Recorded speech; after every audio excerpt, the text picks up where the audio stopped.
মানুষের মধ্যে যদি সে বিদ্যা না থাকে, জ্ঞান না থাকে, তাহলে সে বলা হয় মনুষ্যরূপেণ মৃগাশ্চরন্তি, মানুষের শরীরে কতগুলো পশু ঘুরে বেড়াচ্ছে।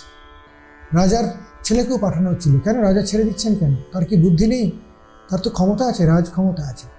স্বামীজি বলতেন, it's thought which is the propelling force in আস।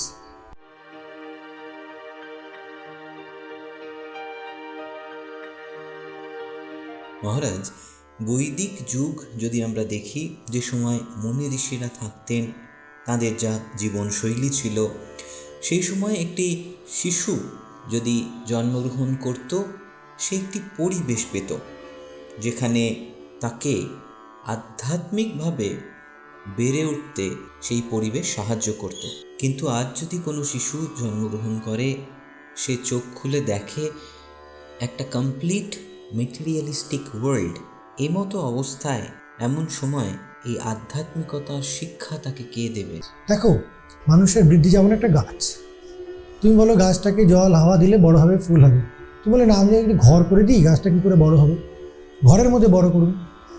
অর্থাৎ তার যে স্বাভাবিক বৃদ্ধি, তার যে স্বাভাবিক গতি, সেই গতিকে অস্বীকার করে কখনো কিছু হয় না। কিন্তু মানুষের মন এবং বুদ্ধি কোনো না কোনো পথ করিনি, সে বৃদ্ধি অনেক বৈচিত্র্যপূর্ণ। কিন্তু সেই বৃদ্ধির যদি বাধা স্বরূপ কিছু থাকে, তাহলে সে বৃদ্ধি হতে পারে না। এখন এখানে কথা হচ্ছে, ঋষির মুনিরা যে আমাদের সমাজ করেছিলেন, এটা অনেক অনেক পরিমাণ পরীক্ষা নিরীক্ষার ফল। তারা বিভিন্নভাবে দেখেছেন, বইভাবে দেখেছেন, রাজবাড়িতে রেখে দেখেছেন, বনে থেকে দেখেছেন, হচ্ছে না। মানুষের ঠিক এই বিভাগ যদি দেখো, তো অসাধারণ। এটা হচ্ছে মানুষের সঠিকভাবে বেড়ে ওঠা শুধু বিভাগ নয়, সঠিকভাবে জীবনকে যাপন করার বিভাগ। তাকে যে গুরুর আশ্রমে, গুরুকুলে পাঠানো হচ্ছিল, কেন? রাজার ছেলেকেও পাঠানো হচ্ছিল, কেন রাজা ছেড়ে দিচ্ছেন কেন? তার কি বুদ্ধি নেই? তার তো ক্ষমতা আছে, রাজ ক্ষমতা আছে। কেন? তাতে বৃদ্ধি সবচেয়ে ভালো। ঠাকুরের কথায়, যখন ছোট চারা গাছ, তখন বেড়া দিতে হয়। অসত্য গাছের চারা হলেও বেড়া দিতে হবে। কিন্তু সেই অসত্য বড় হয়ে গেলে তাতে হাতি বেঁধে রাখলেও কিছু হবে না। কিন্তু প্রথম দিন তাতে হাতি বাঁধা যাবে না। সেই জন্য তাকে এই অর্থে গুরুকুল, অর্থাৎ মানুষের অসাধারণ বৃদ্ধি হবে। এই বৃদ্ধির জন্য প্রথম যে পুষ্টি, সেই পুষ্টির সঙ্গে কম্প্রোমাইজ করা যায় না। তুমি বলছো যে এখন জড়বাদ, তাহলে সেই জিনিসটা আমাদের বাবা মাদের, শিক্ষকদের ভাবতে হবে খুব সিরিয়াসলি। আমরা তাকে কোথায় নিয়ে যাচ্ছি? মানুষকে কিছু জীবিকার, একটি জীবিকাকে তুলে ধরার একটি মাধ্যম মাত্র। জীবিকাতে কি আছে? যদি বললাম মেনেও জীবিকা একটা বড় জিনিস, ভালো জিনিস, সম্মানের জিনিস। কিসের সম্মান? তার সম্মান তো কেবলমাত্র তার অর্থ, নিরাপত্তা, শরীর। এই শরীরের উপকার। স্বামীজি কর্মযোগ সম্বন্ধে বলতে গিয়ে বলছেন, উপকার একটা হচ্ছে অন্নময়, অন্নদান, প্রাণদান, তারপরে বিদ্যাদান। আমরা অন্নদানে ভালো খেতে পেলেই হলো, অন্ন, প্রাণ, অসুখ করবে না। স্বামীজি বলছেন এই উপকার কিন্তু ক্ষণস্থায়ী। তুমি এখন যতই খাওয়াও, কালকে আবার তার খিদে পাবে।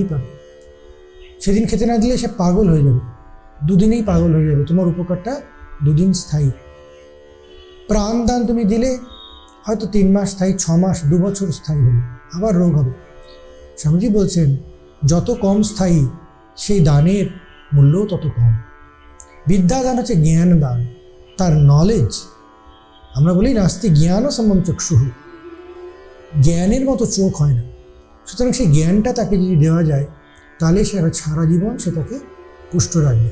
অর্থাৎ আমরা জীবিকার কথা বলছি, তাকে আমরা বাচ্চাটাকে বড় হতে দিচ্ছি না, কিন্তু সেটা তো আমার কিছু দেবে না। ওই প্রাণদান, অন্নদান পর্যন্ত আমি নিজেকে জ্ঞান দিতে, এই জ্ঞানের জিনিসটা এত সূক্ষ্ম, এত জিনিস। স্বামীজি বলতেন, it's thought which is the propelling force in আস। চিন্তাই আমাদের মধ্যে একমাত্র যে চালিকা শক্তি। Feel the mind with the hire thoughts. প্রত্যেকে বলেছেন চিন্তায় বড় হতে। মন কি, মানুষ কি? মননাথ মানুষ, যে মনন করতে জানি। ভোজনাথ মানুষ তো কোথাও বলা হয়নি। এ নিয়ে প্রচুর শ্লোক লেখা হয়েছে।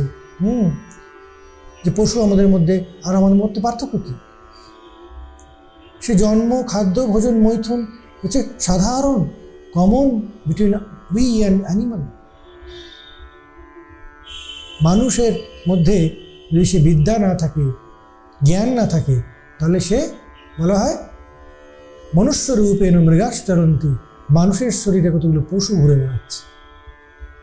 সুতরাং থট এইটা যদি আমরা ভুলে যাই, তাহলে আমরা তাকে দিতেও পারবো না কিছু বাচ্চাটাকে। এইটা ভুলে যাচ্ছি বলেই ভাবছি খুব দিচ্ছি, টিভি দিলাম, মোবাইল দিলাম, ইন্টারনেট দিলাম, এখনকার ফ্যাশন করা পোশাক দিলাম, ফ্যাশন করা চুল কাটা দিলাম, ফ্যাশন করা বন্ধু দিলাম, ফ্যাশন করা উৎসব দিলাম, জন্মদিন পালন করলাম, মুখে ক্রিম মাখলাম। এই যে একটা ভয়ঙ্কর রকমের অন্ধ নকলের একটা জোয়ার এসেছে, এতে আমরা কি দিচ্ছি? সময়টা তো চলে যাচ্ছে, সে কি নিয়ে যাচ্ছে? চিন্তা শক্তি নিয়ে যাচ্ছে না, কিছু বৈভবের আবর্জনা বয়ে বেড়াচ্ছে, যেটা যন্ত্রণাই দেয়। কোনোদিন তাতে তৃপ্তি হয় না, তৃপ্তি এত কম, যন্ত্রণা তার এত বেশি। বুঝতে পারছে? এই জন্য আমাদের আদর্শকে আনতে হবে thought provoking character, thought provoking ideas. এটা বারবার আমাদেরকে চিন্তা করতে হবে, নিতে হবে।